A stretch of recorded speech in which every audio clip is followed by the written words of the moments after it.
Sometime after this, Jesus crossed to the far shore of the Sea of Galilee, that is, the Sea of Tiberias, and a great crowd of people followed him because they saw the signs he had performed by healing the sick.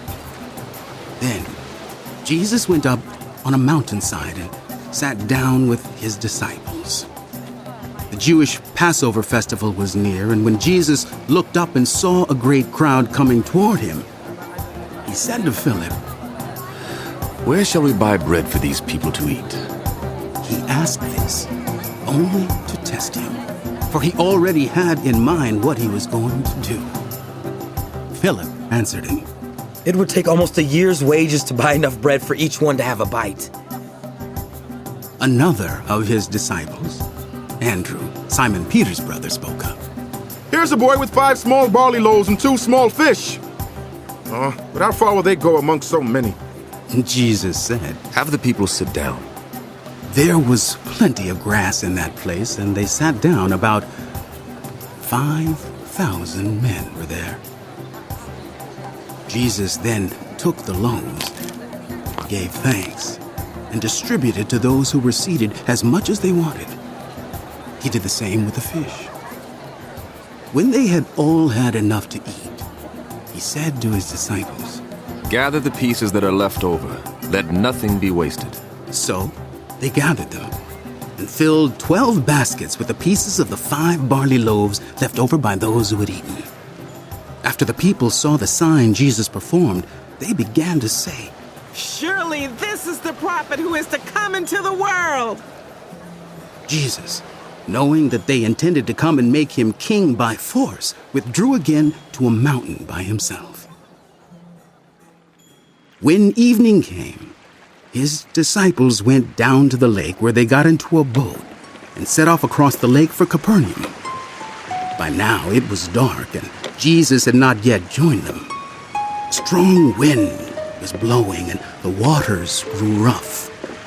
When they had rowed about 3 or 3.5 miles, they saw Jesus approaching the boat, walking on the water, and they were frightened. But he said to them, "It is I. Don't be afraid."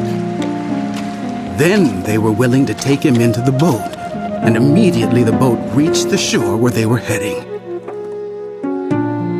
The next day, the crowd that had stayed on the opposite shore of the lake realized that only one boat had been there, and that Jesus had not entered it with his disciples, but that they had gone away alone.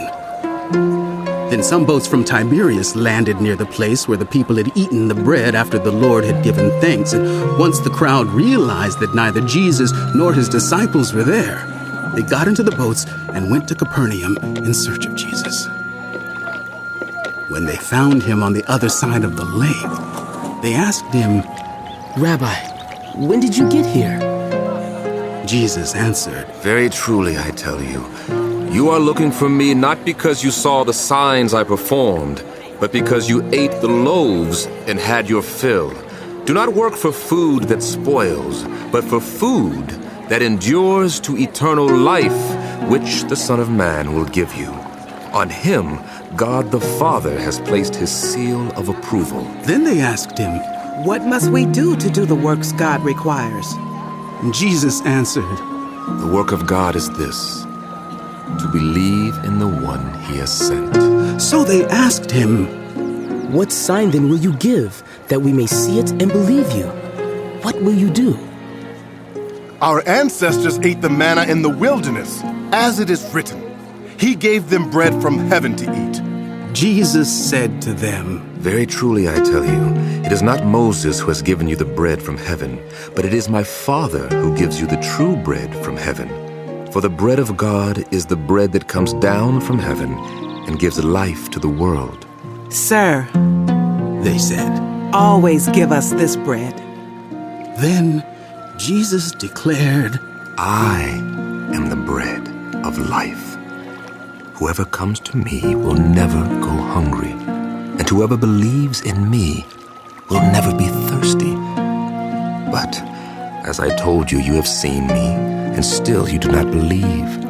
All whom the Father gives me will come to me, and whoever comes to me I will never drive away. For I have come down from heaven, not to do my will, but to do the will of him who sent me. And this is the will of him who sent me, that I shall lose none of all those he has given me, but raise them up at the last day. For my Father's will is that everyone who looks to the Son and believes in him shall have eternal life, and I will raise them up at the last day. At this, the Jews there began to grumble about him because he said, I am the bread that came down from heaven. They said, Is this not Jesus, the son of Joseph, whose father and mother we know?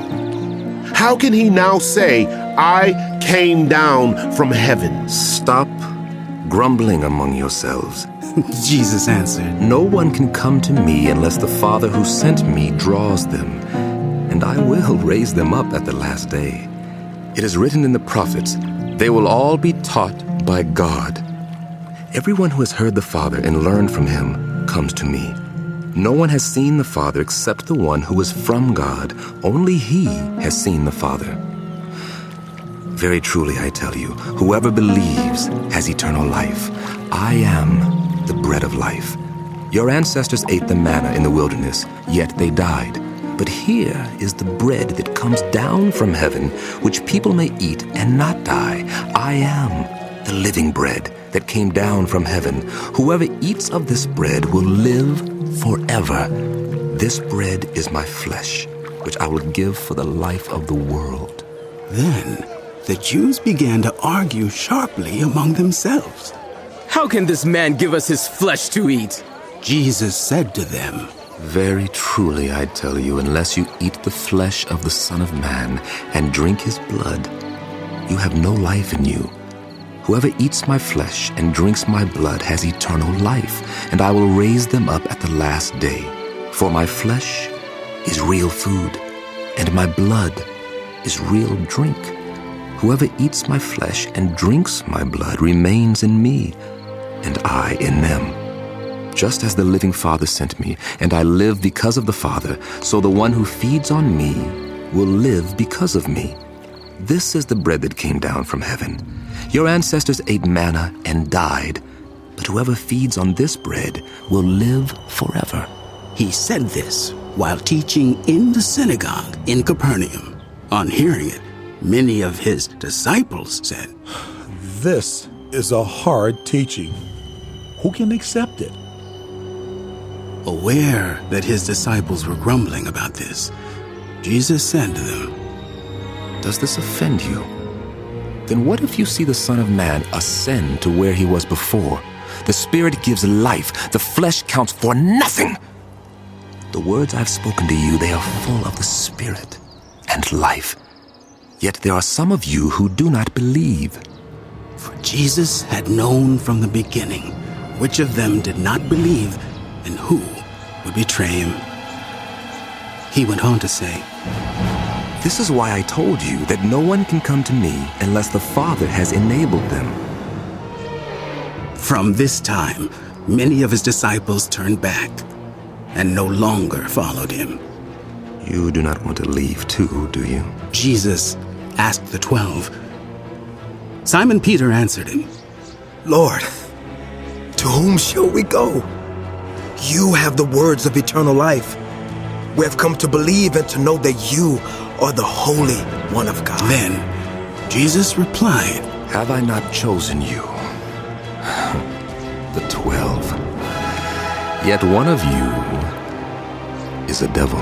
He meant Judas, the son of Simon Iscariot, who, though one of the 12, was later to betray him.